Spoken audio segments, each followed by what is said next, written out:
What's up, guys? This is Antoine Girard, and you're listening to Ambiance podcast. What up, everybody? Welcome to Ambiance podcast. I am very excited about today's guest sitting to the right of me. He goes by the name of Antoine Girard, or What's up, guys? Also known as AJ, right? Whatever works, AJ. Whatever works. Really appreciate you coming through today. How you feeling? I'm good, bro. Things are busy, but I'm excited. Building a lot of energies, and thank you for having me. So, of course. Yeah. You coming up from New York this weekend, right? What were you doing out there? New York. I just opened up a show, so a lot of the things that people were starting to recognize me for, and I'm happy to hear that, are the shows that I've been building and the types of energies that they have. So this weekend I supported Another Moment. One of the artists in the show that I recently put on earlier this year just recently got his first solo show, and just wanted to support him and be there with his friends and family. It was a really beautiful, dope time. New York is cold. Yeah, it is. It's getting to that time of the year, right? Bro, it's definitely different. It's definitely different, but it was great, you know. So. Yeah, you currently reside in Los Angeles, right? Yeah, I'm from LA and have moved to other places. I've been in like DC before, Texas primarily. I saw Dallas, right? Dallas, yeah. So, but you know, LA is home, so it's always good. Honestly, it was so good to be back, like hitting the streets and stuff. I'm like, bro, I'm so LA, because like I like the New York energy, but I don't know if I could stay forever. Why is that? It just seems like it has its own type of hustle. I do like the culture. I do like the creative ideas that come out of New York, but I think that like I'm also in love with the vibes of LA. We're so chill. It's a lifestyle, to be honest with you. Yeah, and I missed it, and I didn't know I missed it until I was cold in New York. Yeah. Well, I do know that you are very well involved in the LA art scene, and I definitely want to get into that. But first, I want to talk a little bit more about your journey, give the audience a little bit more about your background and how you came up. So how was life like growing up for you in Los Angeles when you were a child? Yeah, I mean, so I'm like a transplant LA, but I'm from LA, but I've been up. So I grew up, my family came from like inner city LA, like South Central to be specific, and art wasn't necessarily a thing that I understood about myself until I moved away. My mom moved me and my younger brother to Texas, maybe like middle school, high school era, and I learned that I was a creative through and through. I didn't really fit into sports spaces. I was just always interested in like color and different things like that, and I got accepted to this high school pretty early for arts, and I finished that program, and I think that's when I kind of became who I was. But so interesting, even like going back to like my name. So like my older brother's name is AJ, and I think I went to school and like no one could say my name is Antoine. Nobody could say my name properly, so it's like adapted it to like I'm AJ, like call me AJ. It was like my way to like show respect to my brother, and he didn't move with us to Texas, so I was kind of like missing parts of my LA story, and that had been a thing for me a long time until like recently. The show that I did, I coined it like a South Central love letter. Was it Shattered Glass? Shattered Glass, yeah. And so for me personally, and I'm sure we'll chop it up a little bit more about that, but I was able to like really like let go of a lot of the things I grew up learning to love, but also hating and confused about. Like, I think when you're from LA, we talked about it, like it never leaves you. There's something about the way that we're raised and the ways that we survive here that like it helped me in all my other spaces, but I didn't completely know how to answer those questions back in the day when people were like, you're from LA, but you're from Texas, but like your number is from Texas, and like your ID is from Texas, but like in your heart, like as soon as I knew somebody from California, it was like, yo, what part? Like we were connecting quickly. And so yeah, I mean, I'm gonna answer that shortly because I can get on a tangent, but yeah, I coined the show a South Central love letter because it was my first time telling the city how much it impacted me. Yeah. And I was able to give it back, and it gave me love for giving it back. So yeah. I think your environment has one of the biggest impacts on the person that you become in life. Obviously, your parents raise you, and you know the culture around raises you as well. But the experiences you have growing up in LA, or if you're from Kansas, or if you're from any other state, like that's going to shape who you are pretty significantly compared to all those other variables, right? Yeah, and I think in the art world, you really don't see people who are coming from the spaces that we come from. I mean, there's a lot of different ways to read difference. Like sometimes it's race, sometimes it's gender, sometimes it's sexuality, sometimes it's economic status. But I think even specifically for me, it's like, yeah, bro, like I always come back to this like idea of the hustle. Like if you haven't lived in a family that lived well beyond its means, like you don't even know what luxury art and items are. So yes, it was a very different experience for me to like navigate this system, and then seeing so much and then saying, well, how do I add to this conversation? And I learned by going back to what I came from, it was all the answers, you know? Is that why the education of Black art for you is so important and holds such a significance? Because you know that it's missing in the youth and growing up, because they don't have access to fine art typically, right? Yeah, and I so much appreciate you for asking that question as two young people, because it's not a normal thing. Like that's what it was, bro. It's like I was always reading books, I was always nerdy, but didn't have anywhere to place it. And then I think I moved back home to LA, started working in the museum field, and you know, people were taking notice, and they're like, oh, this kid's cool, and he's accessible, and he's fun like us, and he's da-da-da. But in my head, I had all this art facts. Like I couldn't you didn't have anybody to share it with, right? No one to share it with. So I built this community in LA that was like my way of saying, like, I'm not a football player, but I like this. And it's interesting because all of the homies that I have, like even professional football players, like they like me for being so specific in my like interests. So yeah. Yeah. With that being said, I'm really curious at what introduced you to the realm of art or just creativity in general in your youth. Just because I'm curious, like what sparked that first like interest in you when you were a child, and like what were some of your early influences back then? Yikes.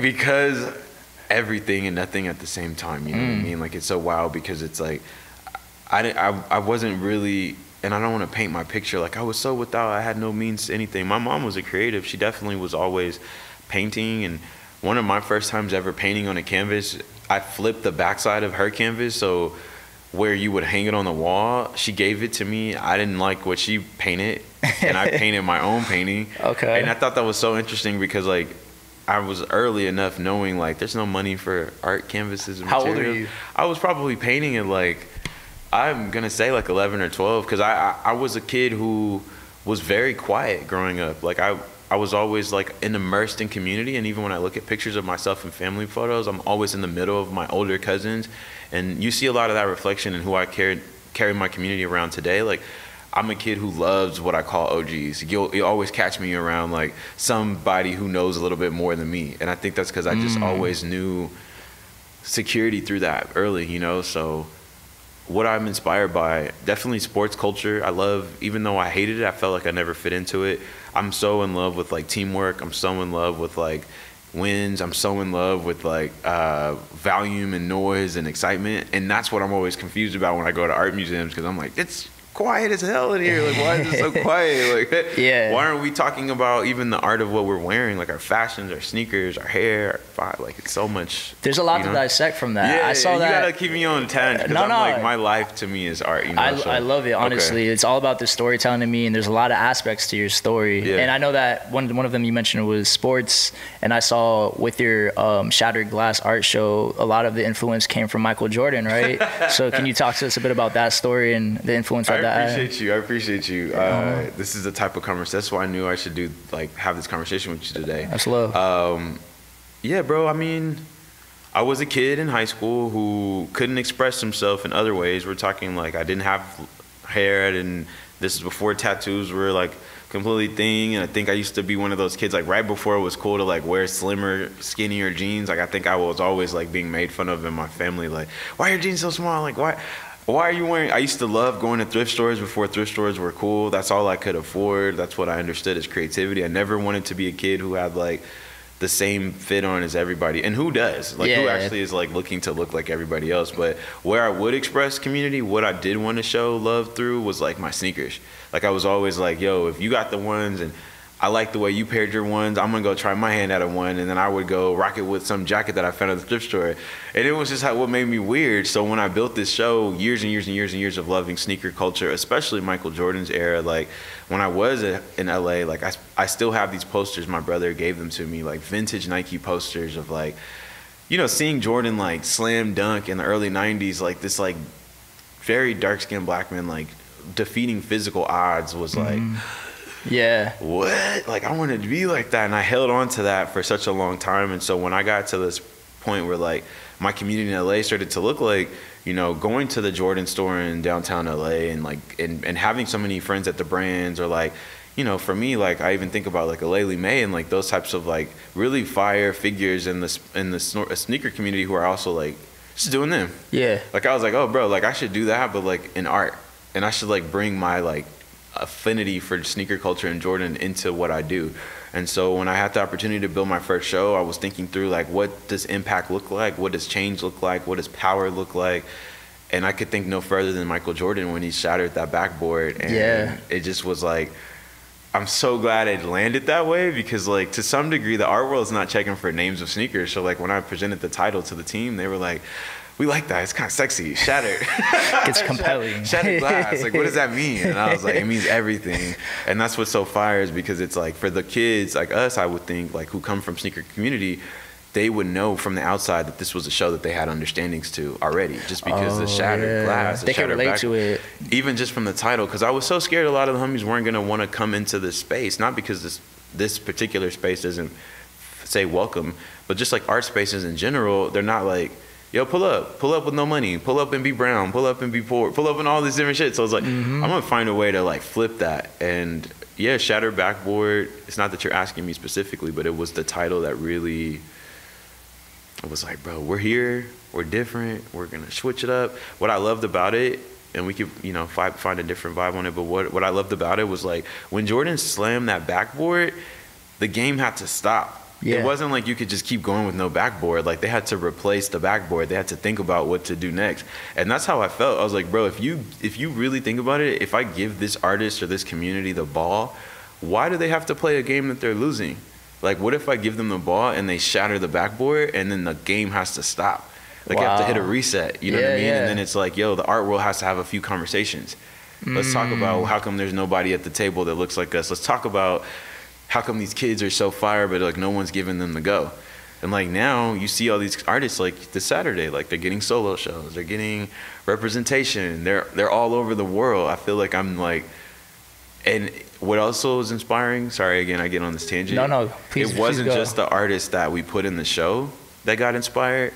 Other artists in the world and the community have been stepping up and being like, bro, like I want to play, like put me in the game. And here's a guy who never played sports culture, like I never played into that. Now I'm sitting back kind of like, oh man.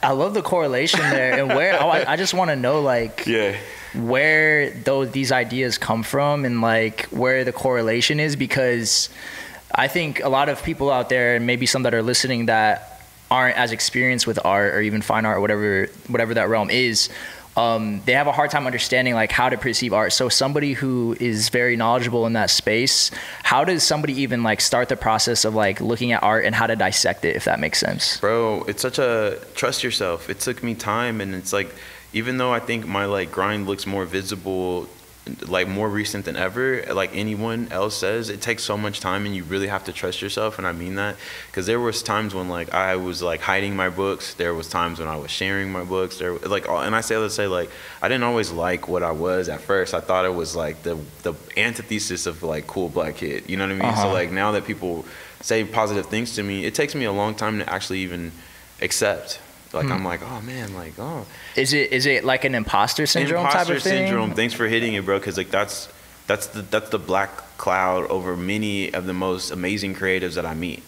They are all like in this and I included. We are constantly in this space where we don't think it's okay to be powerful and to be the shifter. So how do you start? You just put one foot in front of the other, you know what I'm saying? Like you go to the galleries, you go to the museums, you open up the books, you ask the questions, you sit in the front of your classes.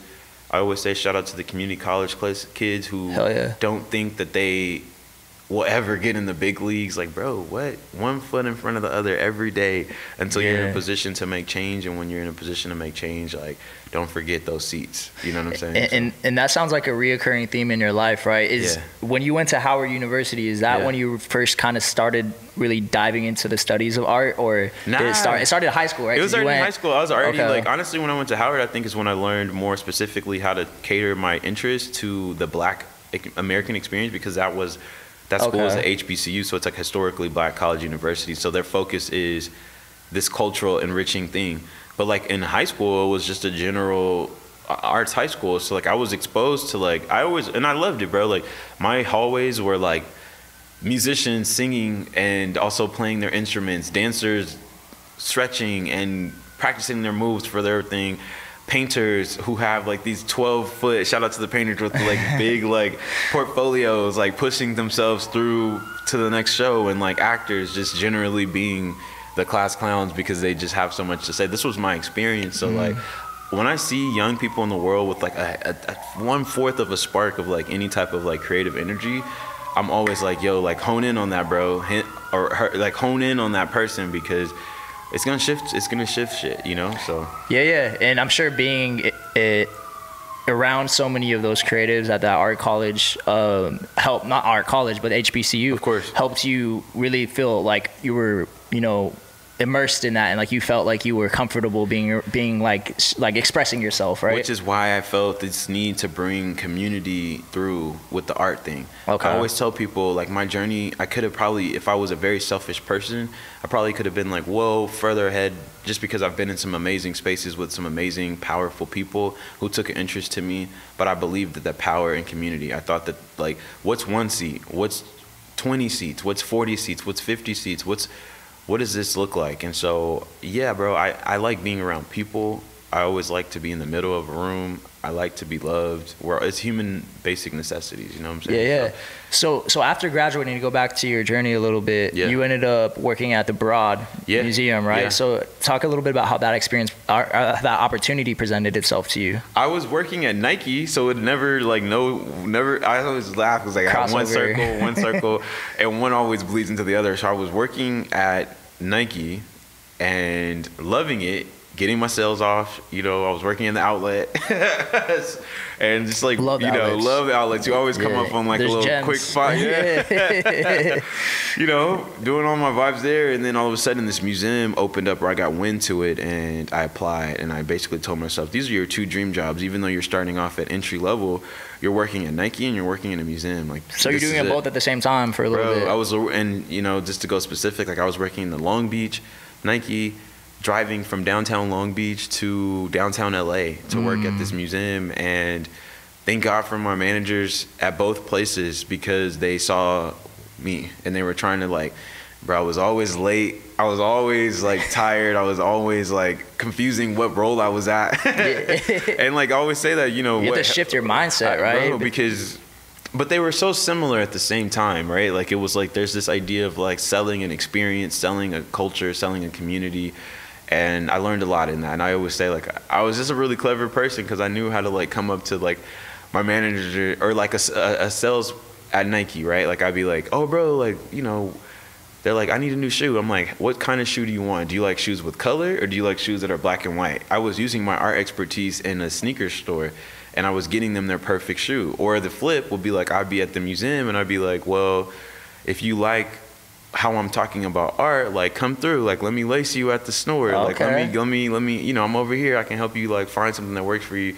And then something in the middle look like us, like my community today. Like half the homies that I have that come to my art shows faithfully were people that I met because I sold them a Huarache. Wow.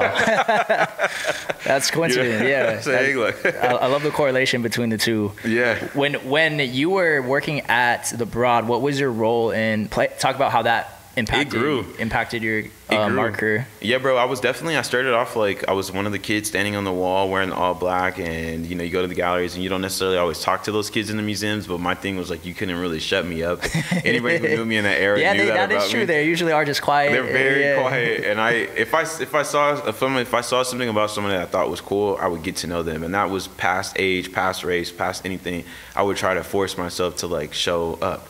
And yeah, that eventually the museum saw that in me. They gave me space to do tours. They gave me education. They allowed me to start to go to, and I fought harder once I saw the light growing. Like I was like, well, I want to go for internships and residencies, and I got like awards to fly out for my experience that I was making inside of this museum. Wow. The owners of the museum took notice to me. I was able to go to bro's birthday party. His wife everybody started to see this. There's something in this guy that's a little special, but at the same time, like to tell the truth on things, like I didn't know how to like wield that power. you know, like I didn't know how to deal with the structures of museum and the things that I was curious about. So it took a little bit of like hitting my head up against the wall to like finally arrive. And I'm still doing it, but definitely like I've let go of some. If anyone on this podcast like were to hear me from that era, like they'd be like, yes. How long ago was that? I started off at that job in like 2015. I think the museum opened in 2015, and like I'd been in LA and just, yeah, like I said, I was trying my hardest to find community, and now these are like I've had some of my best experiences in the last whatever time since 2015. Like I'm not the same person.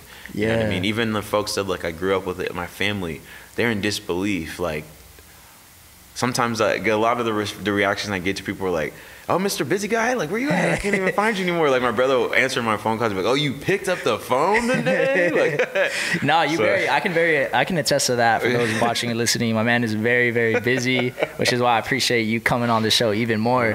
But that brings me to the question of, did you ever think that you would become the man that you are today growing up, or like was this planned, or like have you just kind of grown to the person you are through experiences? And thank you to everybody who even acknowledges me as somebody who is something today, because you know, I'm not so full of whatever this is that I don't think it can all go away or won't, you know what I'm saying? Like, but I will be honest, like I prepared myself for this step, because I was always like, I always go back to who I was when I was in Texas, and I just want to say this for people who don't always know like how silently shy I used to be, or like I was so inquisitive. Like I used to take magazines, rip the magazines out, and put those pictures in perfect squares on my wall, like making museums. Wow. And literally like when I got bored, I would rip them down and try a new way of doing it. And it's like where I would even meet models today that I'm like, yo, I know you, because like I used to like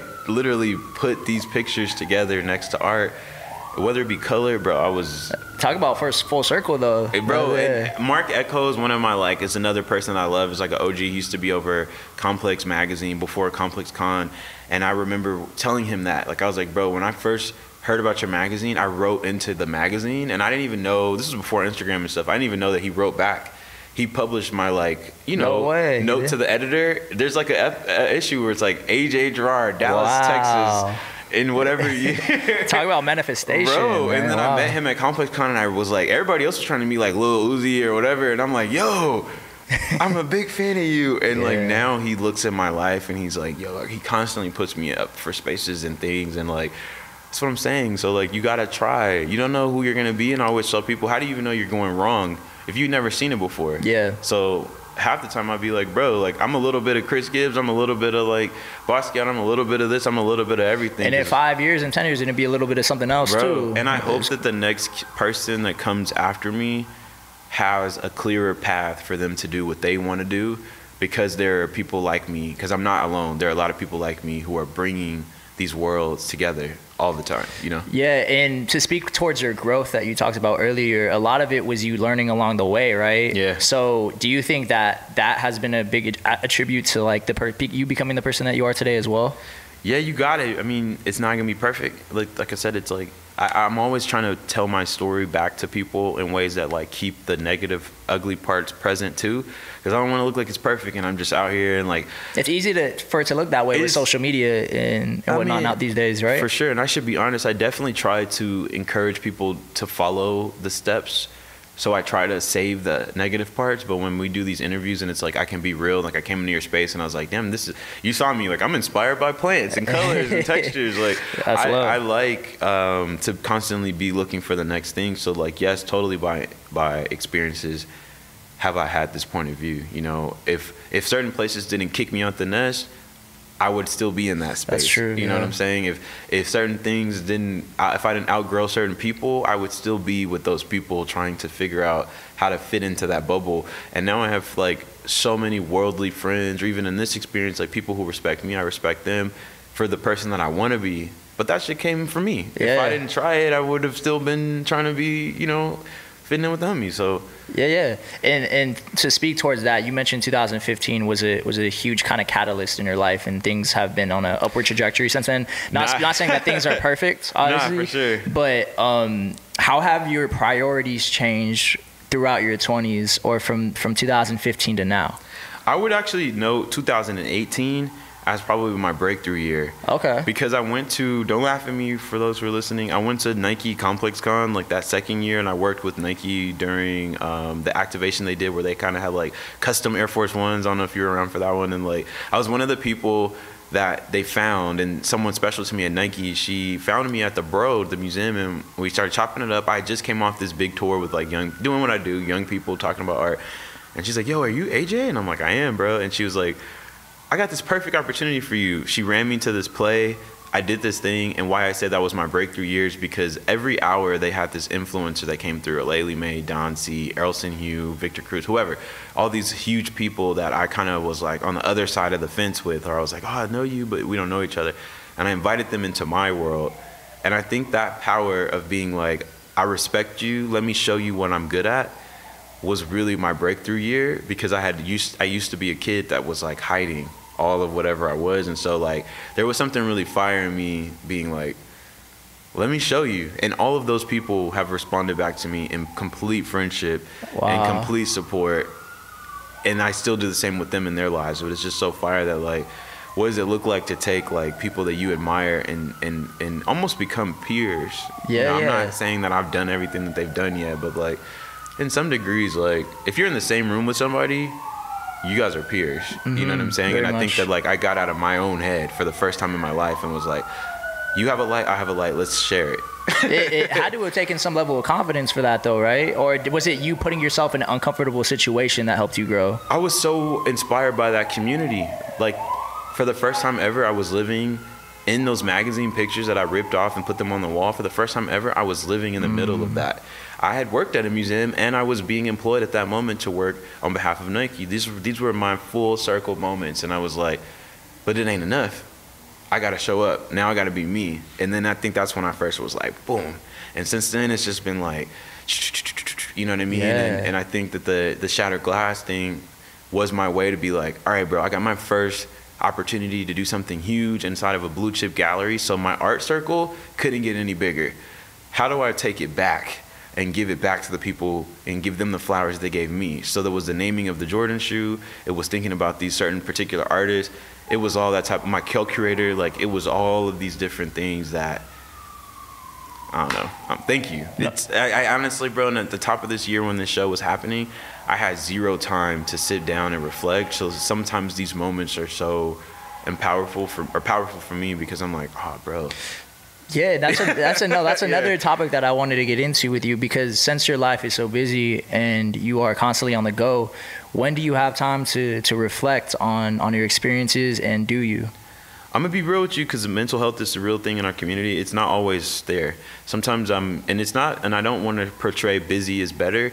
Busy for me looks like I have to have hands in several different buckets or things or pots, whatever, to make opportunities for people. I can't go one by one by one by one. Like it's like say you're an artist that I work with or represent. I need to have a moment that I could send you to. So I need to be constantly looking at what's missing to add to it. You know what I mean? And that's my own just do it mentality. That's my own like sports mentality, meaning like I can't wait for the game to be the best. I got to be in the gym getting ready to be the best even when there's no game. So by the time everybody's like, yo, this is fire show, this is so amazing, I'm like, bro, we started that conversation a year ago. Yeah. And it takes that type of preparation, you know? Yeah, they say, it's like a cliche quote, but it's like luck, what people perceive as luck is when preparation meets opportunity, right? And there's a lot of work that goes behind the scenes to make a successful art show, I'm sure, right?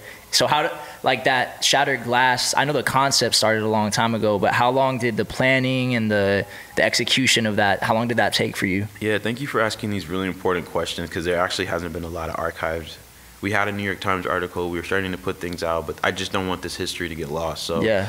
You know, Shattered Glass actually started with the George Floyd uprisings and all the different mental things that we were going through as a community with the looting. And I'll never forget, even I was like a kid who's sort of a bit of a hype beast in some degree. Like, I'll never forget how crazy shocked I was when I saw people stealing cause sculptures and stuff like that out of like Round 2 and like out of like downtown LA. Yeah, Round 2 got hit hard, bro, man. Like I remember being like, Because in my mind, I'm like, these things cost X amount of money. And like, I think for me, I woke up to my responsibility to my community. I was like, all right, well, it's not about the cost toy. And I appreciate so many people like Don C and all these other figures for sitting on panels and being like, if that's how those kids express pain and confusion by stealing from us or from looting, then like, that's it. I threw it back to the game. And I think for me, I was like, there's something there.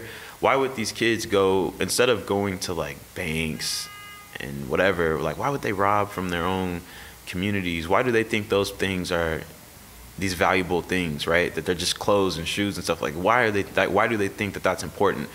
And I think it's because that's where the language had been prior to the pandemic. It was like everything is about what are you wearing, who are you with, what do you know, what latest iPhone you have. And I think for me, I wanted the show to look shiny on the outside, but I also wanted to shatter the glass of the storefront window, and behind that shattered glass was you looking back at you, your families, your friends, your community, your struggles, all being the gym. And I think that's what that show was. So like, yeah, after the pandemic, bro, I was taking studio visits with my co-curator. We were in studio visits where they were like church. We were crying with the artists. We were confused. Wow. People were like really being real with like, you guys were the most warmest visit I've ever had. Usually when people come to my visits, they're trying to buy off my paintings, or some people were saying like, how come I've never been able to be in the game? Like nobody wants to come to my studio and like look at my art. And I think that's when we started to grow responsibility to the community to be like, and I think it was, I'll be honest, I think it was my thought that was like, yo, like, I never said paint this, paint that, paint this, but I was like, paint something that your community can see themselves in. That's your only responsibility. You know that we're all losing our jobs and losing our sanities, and some of us live in shoebox apartments and everything is closed. Like, paint something that when they come out of this, when they wipe the dust off their eyes, they can like wake up again. And kid you not, that show was slated to open up in like February. It was supposed to be a February show. It actually opened up in March because of the pandemic and all the different like restrictions. And everybody kept being like, is this an online show? Like, is this a real show? They didn't really know what it was. I was like, it's like a show, pull up, bro. And when we opened the show, thank you for letting me unpack this magic. Of course. One of the painters in the show that I come across, the Perez brothers, shout out to the Perez brothers, they were two people who paint like lowrider classic car culture in LA, and I was on a panel for a different thing, like trying to hustle, trying to get artists, you know, of color like money during the pandemic. I saw their work. I was like, yo, this is crazy. It reminds me of my little brother and the real culture of LA, and like car culture is so close to like, you know, as men, like this is like extensions of who they are. So I was like, yo, this is crazy. So for the opening show, I knew this show had the potential to be like a crowd sellout. So I was like, I don't want anybody to get discouraged from coming to this place. So what I'm trying to say is like, if there's a line of people waiting outside of the club, of the art gallery to get into it, I want the outside to be just as decorative as the inside. So we called out Esteban Oreo and a lot of the other homies are true to the classic car culture, and they parked their lowriders outside of the gallery so that people who were standing outside had a show, people who went inside had a show. That's a smart idea. Bro, it was the first day of spring too. Like, when you talk about something growing beautiful from darkness, like from the pandemic, the first day of spring was this show that was like so full of angst and trauma and all the stuff that we just experienced, and now it's just like a beautiful reflection. Yeah. Everybody kept pouring out on their Instagram stories like, today I see myself. It was just like paragraphs, bro. And I archived it, me and my co-creator. We saved all of those so that we have a book in production, and you guys are getting that news first. Love it. They're gonna reflect back on people's like Instagrams and like those testimonies. Yeah, no, because that's what they are. Talk about the feelings that gives you, like, for people to say things like that. It was like a kid who like had always been so shy. Like, I got my first, and mind you, if you were listening to my story, like I was shipped out of LA. My mom was like, it's not safe here. I don't want you growing up here. She moved me to Texas, and I love Texas. It embraced me, but like I was always like, I'm from LA. Something about me is from LA. And I honestly, it was like the city gave me a kiss on my cheek.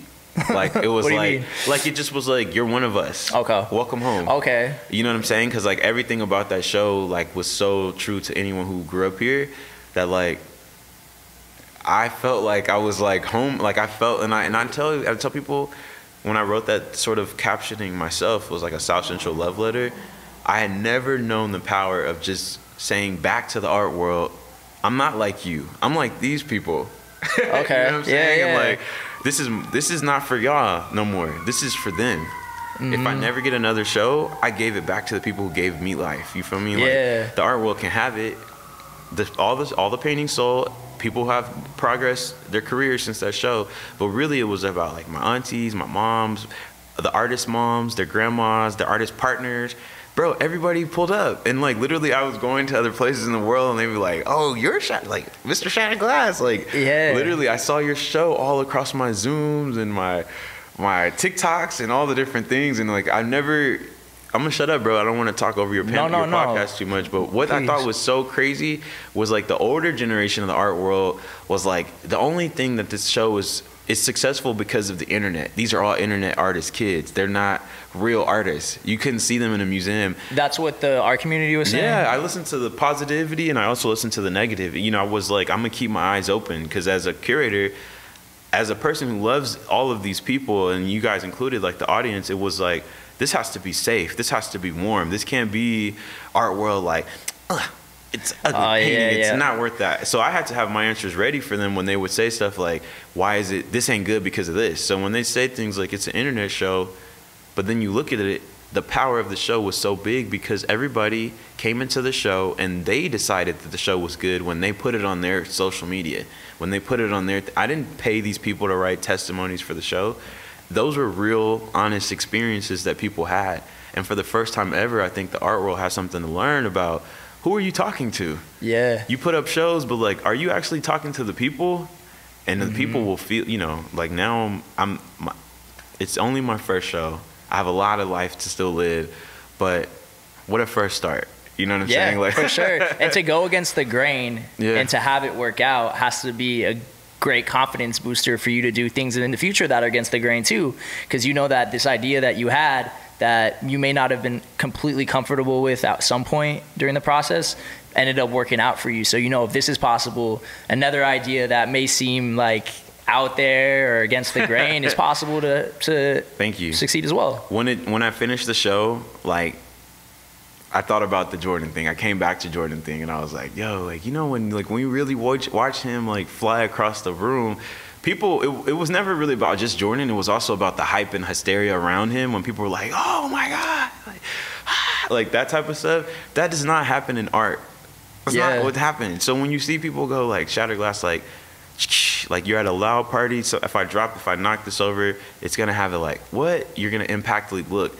So to me, watching the art world go, who are these kids? What is this conversation? What is this thing? And maybe it goes back to normal, whatever. That's a personal choice. But for those who saw change, you can't turn away from it. Now when we have artists who are like, yo, I can dream bigger. I can make work. It's possible for me. I've had so many artists be like, I thought this was a rap. I thought it was a hobby. I thought I was just wasting my, you know, like I was waiting. No one knew, and now it's my job. Yeah, you're right. I'm learning how to work the room, how to be involved with the conversation, how to constantly come back to my basics. I still need to read. I still need to write. I'm an art writer now. Because a part of it, like I said, why I love this podcast is because it's like one thing to experience culture, but it's another thing to archive it. We need the stories to be told. You know what I'm saying? And so I appreciate what you do. Thank you. And I'm trying to make that type of change in my life too, where it's like, bro, write your thoughts down. I used to hate that when people be like, do you have a journal?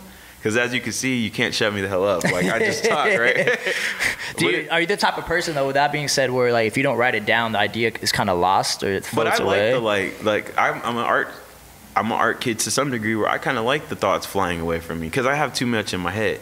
So it's almost impossible to execute them all. I hate it when I look to the stuff that I wrote, when I read it again, I'd be like, ugh. Because the inspiration's gone, huh? Or what is the reason why? For me, it's like I'm already looking at the next thing. I'm already constantly inspired by the next. I literally was oh, a butterfly. Oh, another I was one of those kids. So like, I don't have to study the butterfly to know what it looked like. I felt it and I moved on from it. But I realized as I grow up, I can't do that because every idea that I have, and not every idea, not to be cocky, but the ideas that funnel through me or even through a conversation with someone like you can become the next thing to inspire the next, for sure. So I got to be a little bit more cautious about like letting things fly away, you know? So with that being said, with having all these ideas floating around in your head, what causes you to action on one of them? Like what is the catalyst for you to like actually? I think about something that someone told me, and I think it was something you said, but this idea of like your calling in life is a mixture of like your passions, but also what the world's greatest need is. Okay. So like where there is emptiness, it's your job to fill it. And I think a lot of people and a lot of kids especially get discouraged because they say, I don't see it, I can't be it. Nah, bro, or whoever, it's your job to put into that place what you think should be there. That's why we're here. Yes. No one's supposed 100%. to just be a passerby and look. So I think what I'm asking, to answer your question shorter, is like what needs to be said or what needs to be moved on or what needs to be done is a thing that doesn't exist. Give flowers to the things that exist. If somebody's encouraging you or inspiring you, bro, nice pants, yo, like fire hair, oh my God, that art show gave me a vibe. But if you don't see it completely done, that's your work.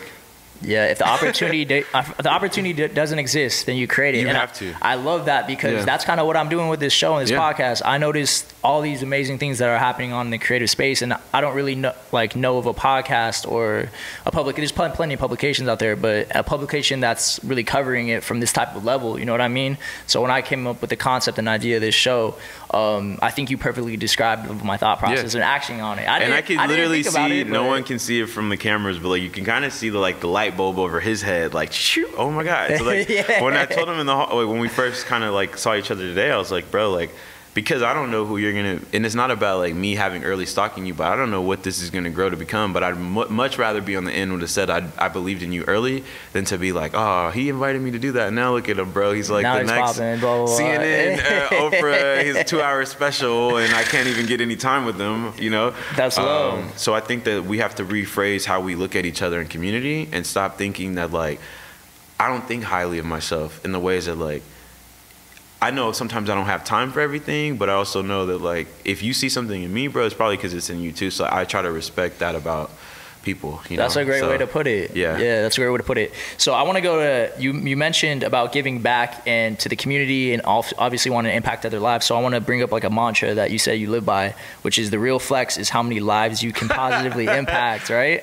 So what experiences cause you to want that to be a priority of yours? It's like this, when I see someone like you, especially where I start to see more joy coming out of your face as you talk about why you do certain things and like everybody feels like they play a part. For me, the biggest flex is how many people I can help get to that part, or I can help them understand they are already doing their thing. They just need to be inspired. You know, like we're all playing our part, bro. I am an art kid through and through. I don't paint though, but I can talk about your painting to the next person to get them to also feel like they should be a painter, they should support your paintings, whatever. And that's where my joy comes from. So yeah, I've sort of definitely made peace with this. That like adjacently, I'll never be the guy, and like maybe I go paint one day, who knows? But like that's not like my goal is to not do that. Is to really sort of like inspire conversation around art, because I do think art reflects life, and I believe in this idea of like life. And some of my closest friends throughout all the brandings and like the things that we do in LA, like these are inspiring people. Yeah. And they always go, AJ is like the art guy and he gets you in the paintings, and have you heard about this guy talk about art? and it's fire. And every time I get that sort of like validation from them, that next person trusts me, and then they get that experience, and then they go send somebody back and they get that thing. And that's what's cool about me. I'm not even really like, I still figure shit out all the time. It's not like, I'm saying I'm not perfect, but like, I think what is cool about me is I recognize that like, we're experiences with one another. I have a higher connection. I'm not scared of like death per se. I know that whenever it's my time to go, I'm trying to make my time make more sense every day. I had a recent interview with Mr. Wash for the LA Times, and he put that in my face more than ever. I just want to shout out that moment too. Mr. Wash, shout out to Mr. Wash. He was a painter who was in my first show. He was in Shattered Glass. He did the infamous Kobe Bryant Shattered Dreams painting that everybody walked away. Very viral. And we did an interview, and like the first 5 minutes of the interview, he pulls out this weird like calendar ruler, and I was like, what is this? And he goes, AJ, let me tell you something. Mr. Wash was like incarcerated for over like 20 to 21 years. Wow. And he takes time very valuable, very seriously. And I just want to push the story forward by saying like, he's like, AJ, if I'm 70 next year and I live to 100, this calendar marks what 365 looks like. He has this amount of days left to live, because he sees that up against how much time they kind of took away from him in that experience. He learned a lot, but he's sort of like, you gave and take. So he feels like every day he lives, every second he lives, every minute he lives moving forward, he needs to get what's his out of life. He doesn't see like, you know, we're like, when we're 80, when we're 90, we're gonna get our flowers. He's like, nah, if they got flowers for me, give them to me right now. While he's still alive. And I think I live like that too. Like, I'm kind of like, bro, I can make change today, I'm gonna make change. And if I get in trouble for it, I'll learn the lesson for making change tomorrow. And then I'll continue to like go in that direction. Because when it's all said and done, I'd much rather be a person who shook the table, made some history, made some noise, than to just sit there and think. You can't do it in your like later in life. This is the time. Yeah, here and now. So why did you choose the medium of fine art to make these type of, or not fine art per se, just art to make this type of impact rather than any other medium and creative? Great question, because I do think art is timeless. If you can go in a museum and see an Andy Warhol from the 60s and still feel a vibe, or if you can go to an older museum and see a Picasso and still feel a vibe, it's because that artist, he or she or they connected to something that's timeless, that means the same thing to you in your 20s as it did to this person in their 60s in 1940, whatever. And I think that if we can start to look at our peers, the ones that we sit around with, and our friends who can, bro, you be painting, the painting is so fire. If that person was encouraged to make more monumentous work and monumentous moments, like imagine the stories that the kids from the next 40 years are going to be able to tell. They got to keep looking to the older stuff. It should keep going. Is that why you said the term OGs is so important sometimes to you? They always make fun of me for saying that, because they're like, I'm like, everybody thinks it's like my insult to their age. And I'm like, no, bro, I count so many people, so many circles in my life. Like I always say I'm so easily inspired by lived life. And I think this idea of OGs lets those folks know that it's okay for them to definitely grow older, because I think American culture teaches us age is like the worst thing to be. We throw our older people into like retirement homes and they're like, oh, you're crazy.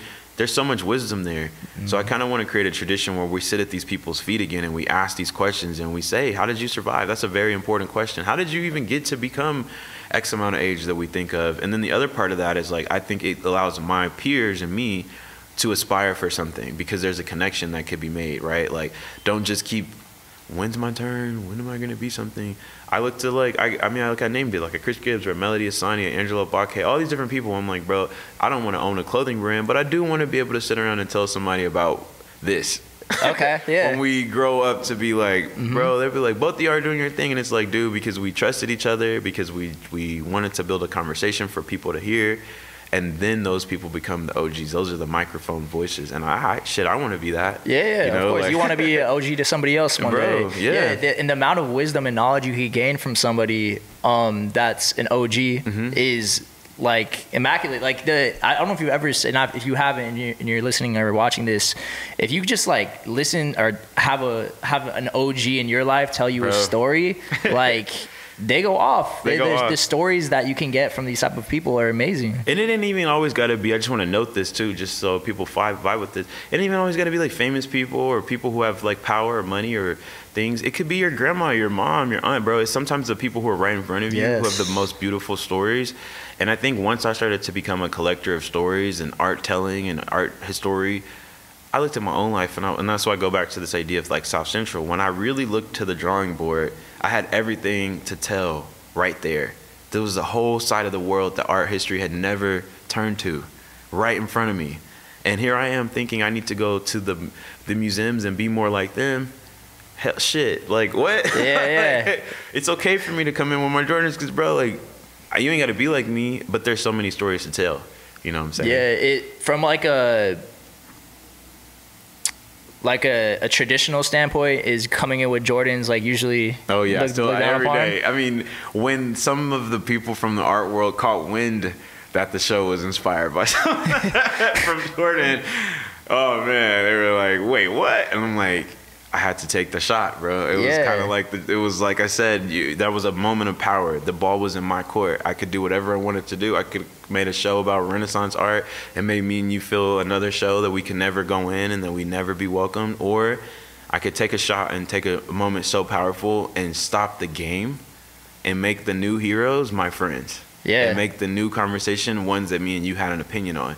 And then when we go into the museums and the games every time after that, we feel that much better being there, because even one way of seeing it is like, I saw something that felt like me. I saw something that I liked. How come this thing is not like that?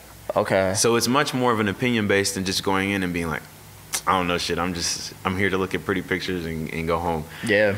That's the type of reset that I wanted, and I'm proud of myself and everybody involved in that project for doing it. And yeah, as you should. As you should. And I want to go back to a piece you said about storytelling. And I think like essentially what you're doing is you're visual storytelling, right? Yeah. And that has a huge impact of how you curate art, I'm sure. And I want you to talk a little bit more about how storytelling plays a role in your life.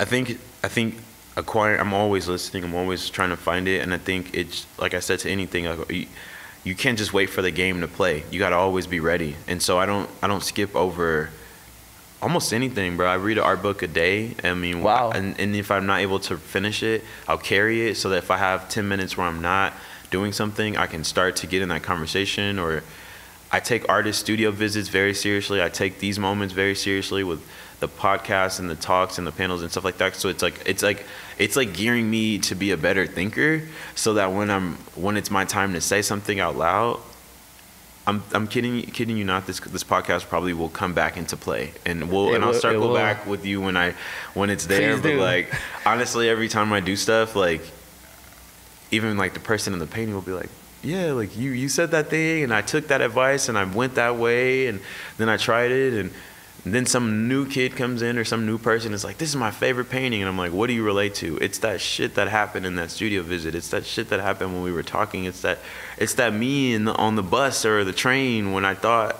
I should never be here. That moment of angst, I'm so glad I lived it, because I was able to help some artists unpack that part about them. That's why I keep saying, bro, put that foot in front of one, foot in front of the other one. Take every day, take every moment. Like, yeah. Yeah, for someone like you who constantly fills their time up with doing things, how do you not burn out? I'm living in a burnout, but I'm excited. And that's what, like, my mental health homies are listening to this. They're like, AJ, you need to chill. But I think the thing is, I'm not going to be able to rest until I see the world that I want to live in. And so, yeah, I can sit and I can breathe, and I've done yoga. I can do those types of things, but I'm not happy with the way of the world right now. And at least what I can control is what I'm doing, art and passion and creativity, and I'm a living, walking art teacher to some degree. No, you very much are. And I'm trying to recognize too, I can't do everything. I gotta like learn how to like have a team or have people who support me or visualize it with me. But that's again me trying to recognize that like I gotta let people make judgment of me. I gotta let people have the product. And it's what most creatives fear. What if people think these things about me? What if I'm not accepted? What if I'm not loved? So then you end up holding it all in. So this is really what it is. It's like, bro, my schedule is jam-packed because I have yet to go relinquish it. Yeah. No, and this is something we talked about off camera. In 2022, something you're looking to do more is relinquish some things to people so you can help focus on things that will have a bigger impact that you can control, right? And I trust that we'll get to that point. I just think that until then, it's like, I'm not gonna chill until it's at least this is the starting of a conversation. Yeah. And maybe I'm not going to be the person to finish it. Maybe, again, hopefully someone who hears this is inspired to do the next step that I can't go reach. But I'm definitely going to take the first step. You know what I'm saying? Yeah. A little bit of a one-off, but what are some small wins that you value, and what are some big wins that you value? Okay, small wins look like, for sure, when a stranger that I've never met before comes up to me. There was a moment, I swear, to kid you not, like for a week, I'm a positive flow type of person, but I would just like walk outside LA, and I go back to the whole like being kissed on the cheek. I walk outside LA and like people would roll their windows and be like, "Hey Jay," and I'd be like, "Oh man, like whoa." So for me, it's not about like you adoring me, but it's like, yo, and I always say this, bro, if it took a certain momentum for people to think it's all good for me to be in the art, it's all good for me to be creative, it's all good for me to be a little weird, and people recognize that through the vessel of AJ Girard right now, I'm down. And I'm like, I don't ever think about it as like a me only, but I'm like, bro, like, yo, the conversation is being started. And then on a bigger win, I think for real, like seeing our community, the older people, the elder people, the women, the sort of, and you have to be really honest with our privileges, like two men sitting in the space. It's like, yo, we're young, we have a lot of things that work against us, but there's also people who have even more problems, even more trauma, even more things. And I think the bigger win is like when I see those members of my community proud of what's happening, then I'm like, all right, I'm really positively infecting change, because so many, I can only think about my mom as I say this thing, like she was very, very proud of what happened with Shattered Glass, and it was never because I sold paintings. It was never because I was on the New York Times.